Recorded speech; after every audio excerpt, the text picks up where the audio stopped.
Bienvenue dans la cuisine de Radia. Aujourd'hui, je vous partage la recette d'une délicieuse bûche aux fruits rouges qui est hyper facile à réaliser. Comme vous pouvez le voir, c'est une bûche composée d'une génoise hyper moelleuse, très facile à faire et d'une crème chantilly qui fond en bouche. Si mes recettes vous plaisent, n'hésitez pas à vous abonner et activer la petite cloche pour recevoir toutes les vidéos à venir.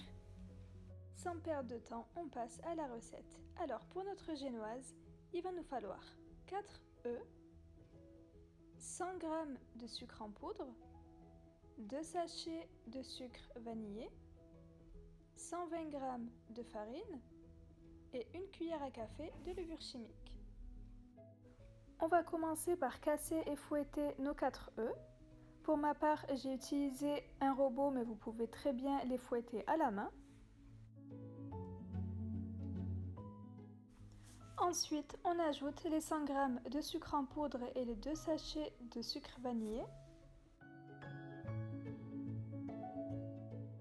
Et on fouette jusqu'à ce que notre mélange double de volume.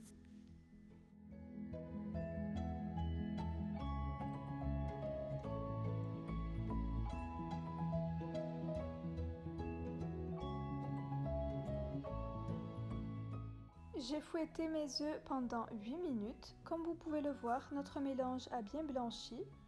On va maintenant pouvoir incorporer la farine et la cuillère à café de levure chimique.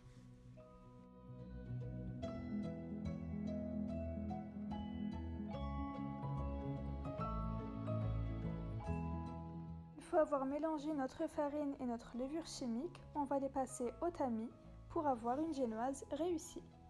Ensuite, on l'incorpore progressivement dans notre mélange et à l'aide d'une spatule, on mélange à sens unique. Et on n'hésite pas à aller au fond du bol pour récupérer toute la farine qu'il y a au fond.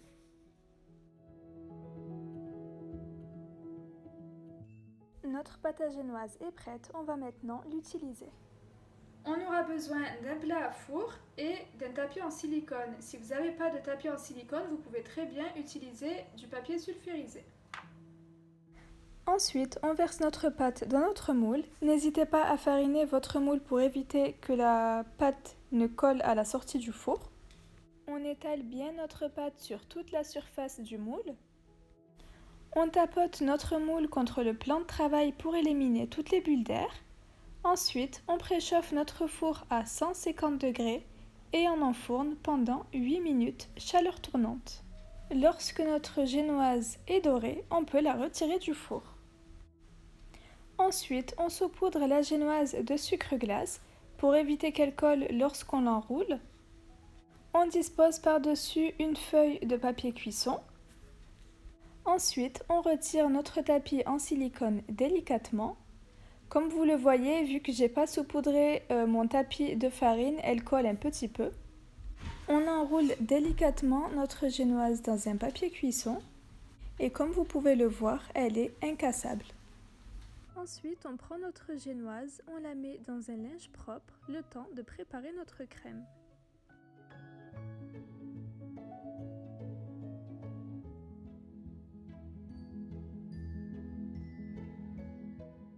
Pour notre chantilly, il va nous falloir 2 briques de crème liquide à 30% de matière grasse, 250 g de mascarpone, 100 g de sucre glace, un sachet de sucre vanillé et des fruits rouges de votre choix. Pour moi, ça sera des myrtilles et des fraises. Pour avoir une crème bien ferme, on met notre bol et notre fouet au congélateur pendant 20 minutes. On commence par détendre notre mascarpone.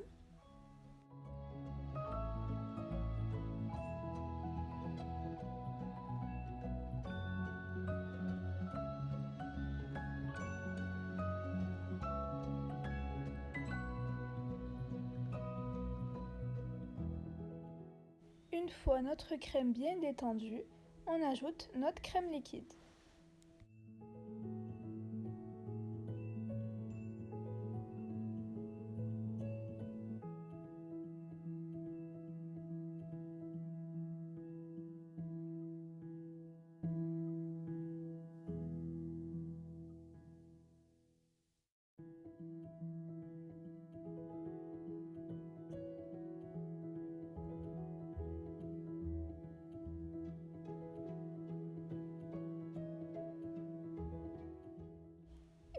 fouette jusqu'à obtention d'une crème bien ferme. Quand le fouet commence à laisser des traces dans la crème, c'est qu'elle est bientôt prête.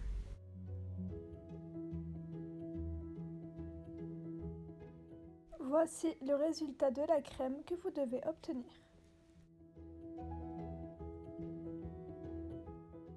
Pour notre fourrage, il va donc nous falloir notre crème chantilly, plus nos fruits rouges et des raffaello.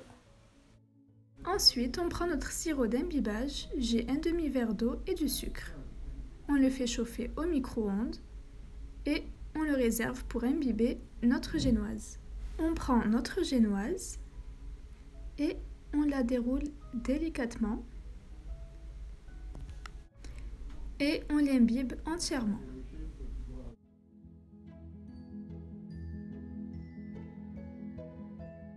On vérifie que notre sirop est bien refroidi et on étale notre crème chantilly.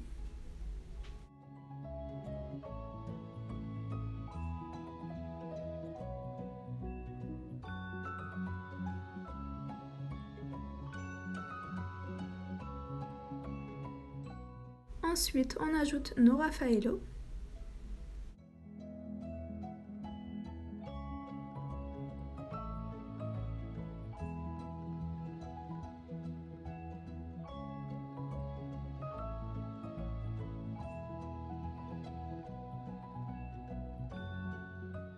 Et on dispose nos fruits rouges sur toute la surface de notre génoise. Et on en réserve un peu de côté pour la décoration de notre bûche. On enroule ensuite notre génoise délicatement tout en serrant un petit peu. Comme ceci, n'hésitez pas à y aller, la génoise ne se cassera pas.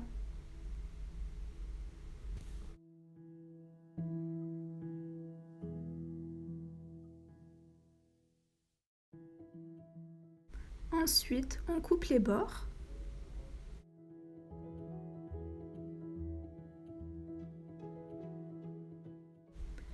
Et on la dépose sur un plat pour pouvoir la recouvrir de crème de fourrage.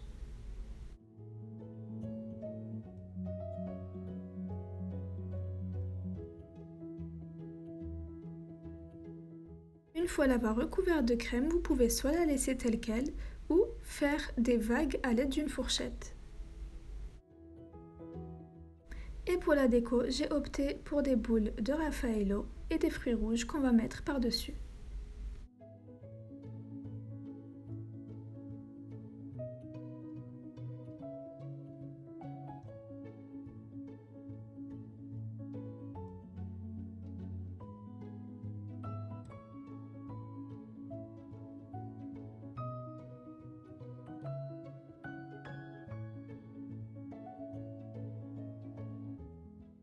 Notre bûche est terminée, on va maintenant la réserver au frais pendant 2 heures minimum. Et voici notre magnifique bûche. On va passer à la découpe pour voir l'intérieur. Regardez comme il est très facile de la couper tellement elle est moelleuse. L'intérieur est juste parfait avec cette crème chantilly qui fond en bouche, ses fruits rouges et ses raffaello, tout ce qu'il y a de plus gourmand. Je vous souhaite un excellent appétit, j'attends vos retours en commentaire sous la vidéo, n'hésitez pas à vous abonner et à mettre un petit like et je vous dis à bientôt pour de nouvelles vidéos.